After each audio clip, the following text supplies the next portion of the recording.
আমার কাছে নিজের হোম টাউনে যাওয়া এবং এক্সটেন্ডেড ফ্যামিলির সঙ্গে দেখা করা। পুজো মানে আমার কাছে খাওয়া, আনন্দ এবং নিজের লোকদের সঙ্গে টাইম।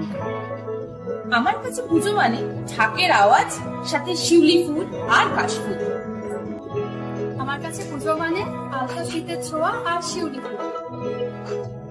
পুজো মানে hometown, family and childhood friends, তার সঙ্গে অফকোর্স খাওয়া দাওয়া। আমার কাছে পুজো মানে অনেক আনন্দ, অনেক পুরনো বন্ধুদের সাথে দেখা করা আর অনেক আড্ডা দেওয়া আর সারা রাত জুড়ে ঠাকুর। আমার কাছে পুজো মানে ফ্যামিলি তো ডেফিনেটলি, কিন্তু তাছাড়াও যেটা সব থেকে ইম্পর্টেন্ট সেটা হচ্ছে তাদের সাথে টাইম স্পেন্ড করা, সাথে আমার বন্ধু বান্ধবদের সাথে আড্ডা দেওয়া। এবারে পুজো বেসিক্যালি পুজো মানে সবাই জানি যে আমরা বন্ধুর সাথে ঘোরাফেরা, ফ্যামিলিতে টাইম স্পেন্ড করা, এটাই। এবারে পুজো আমার কাছে খুব স্পেশাল। বেসিক্যালি এবারে পুজোয় দেবীর বোধন আর নবজন্মের নবদিগন্তর আগমন একসাথে হচ্ছে আমাদের।